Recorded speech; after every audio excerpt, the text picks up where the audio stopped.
आप सबका वेलकम है। आज यहाँ पे हम नेक्स्ट टॉपिक पढ़ा रहे हैं, सीमांत उपयोगिता और कुल उपयोगिता में अंतर।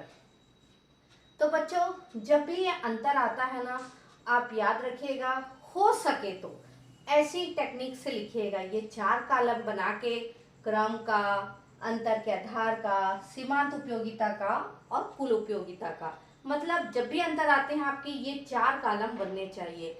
आप सामने वाले को जब खाना देते हो और तरह तरह के पकवान रहते हैं और अलग अलग थाली में परोस के देते हो तो बहुत सुंदर लगता है ना। तो वैसे ही जब आप इस प्रकार लिखते हो तो सामने वाले टीचर को आप आकर्षित करते हो, बहुत अच्छे से लिखने का पैटर्न बताते हो, जिससे सामने वाला प्रभावित होता है।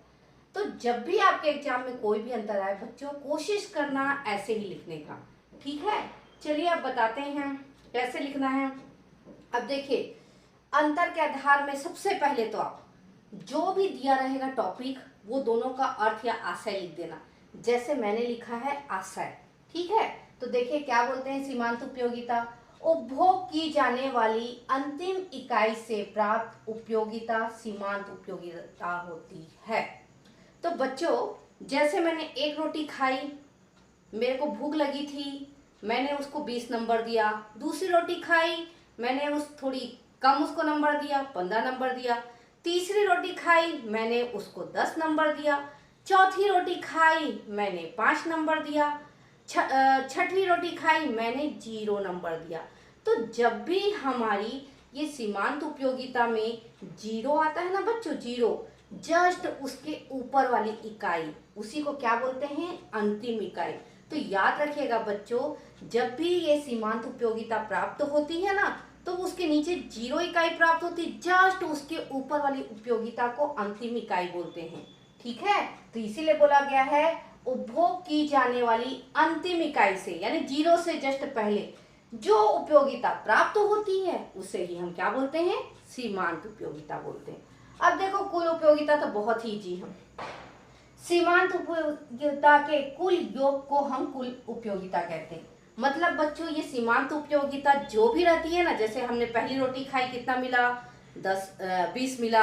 दूसरी रोटी खाई, हमने कितने नंबर दिए, 15 नंबर दिए। तीसरी रोटी खाई, हमने कितना नंबर दिया, 10 नंबर दिया।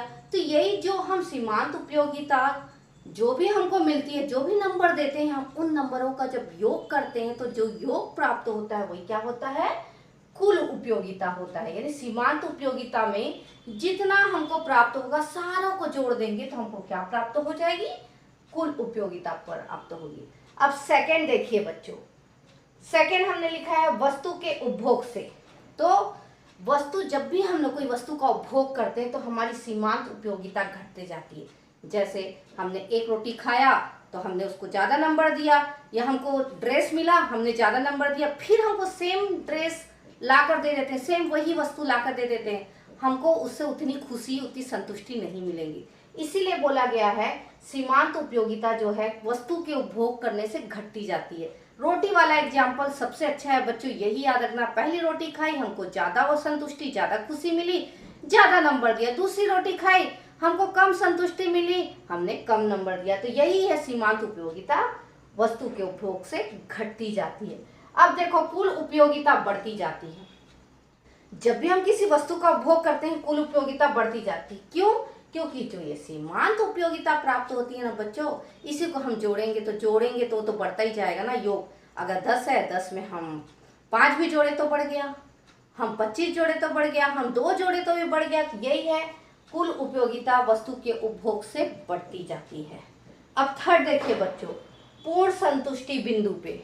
अब बच्चों, पूर्ण संतुष्टि बिंदु उसको बोलते हैं जब हमें सीमांत उपयोगिता में वस्तु का जब उपभोग करते जाते हैं ना बच्चों, तो जहाँ पे हम उपभोग जैसे जैसे करते जाते हैं, हम कुछ ना कुछ नंबर देते जाते हैं, पॉइंट देते जाते हैं। तो जहाँ पर हम 0 पॉइंट देते हैं ना बच्चों, 0 रहता है हमारा सीमांत उपयोगिता, मतलब हमारा पेट भर चुका रहता है, ना हमको खुशी मिलती है, ना कुछ नहीं मिलता है।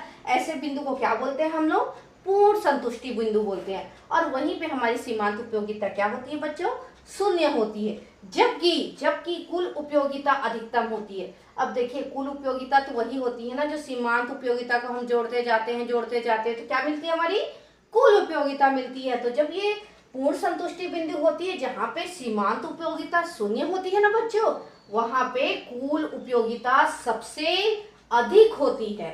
ठीक, अब चौथा देखिए, मूल्य निर्धारण में योगदान। तो बच्चों सीमांत उपयोगिता का ना किसी भी वस्तु के मूल्य निर्धारण में बहुत योगदान रहता है। एग्जाम्पल, आपको बहुत ज्यादा भूख लगी है, बहुत ज्यादा, आपके पास पैसे भी हैं, आप उस समय एक रोटी आपको 100 रुपए में ही मिलेगी तो भी आप खरीद लोगे। खरीदोगे कि नहीं खरीदोगे? क्योंकि आपको बहुत भूख लगी है और आपके पास पैसा है। तो इसीलिए बोलते हैं अगर आपको खुशी चाहिए, संतुष्टि चाहिए, तो आप जितना चाहे पैसा खर्च करने को तैयार होते हो। इसीलिए बोला गया है किसी वस्तु के मूल्य निर्धारण में ये सीमांत उपयोगिता का बहुत बड़ा स्थान होता है या महत्वपूर्ण स्थान होता है। क्योंकि सीमांत उपयोगिता यानी हमको पता है कि ये देखो, हम लोग मार्केट में जाते हैं, कोई वस्तु पसंद आ जाती है तो महंगा भी बोलता है तो हम लोग खरीद लेते, और पसंद नहीं आती है तो सस्ता भी देता रहता है तो हम नहीं खरीदते हैं। इसी कारण बोला गया है सीमांत उपयोगिता में, यानी सीमांत उपयोगिता का मूल्य निर्धारण में योगदान रहता है। कुल उपयोगिता का मूल्य निर्धारण में कोई स्थान नहीं रहता। ठीक, पांचवा देखिए, प्रकार। तो बच्चों ये जो सीमांत उपयोगिता है ना वो 3 प्रकार की होती है, धनात्मक, शून्यात्मक और ऋणात्मक। जब सीमांत उपयोगिता प्लस में प्राप्त होती है तो उसे धनात्मक बोलते हैं, जब वो शून्य हो जाती है तो शून्यात्मक बोलते हैं, और जब वो माइनस में चली जाती है तो उसे क्या बोलते हैं? ऋणात्मक बोलते हैं। जबकि कुल उपयोगिता का कोई प्रकार नहीं होता। छठवां देखिए, धनात्मक या ऋणात्मक, यानी प्लस होता है कि माइनस होता है। तो जब कुल उपयोगिता बढ़ती है, सीमांत उपयोगिता धनात्मक में रहती है। मतलब ये कुल उपयोगिता जब बढ़ते रहती है तो हमारी सीमांत उपयोगिता भी क्या रहती है बच्चों? धनात्मक में, प्लस में रहती है।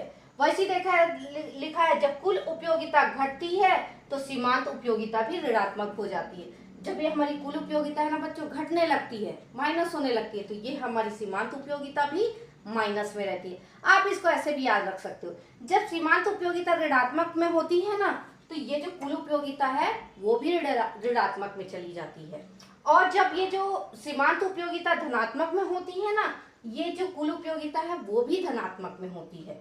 अब ये देखिए बच्चों, ये कुल उपयोगिता में ये हमेशा कुल उपयोगिता क्या हमेशा बढ़ते रहती है, ठीक है, लेकिन सीमांत उपयोगिता जब फिर ऋणात्मक में आती है तो ये भी थोड़ी थोड़ी कम होने लगती है।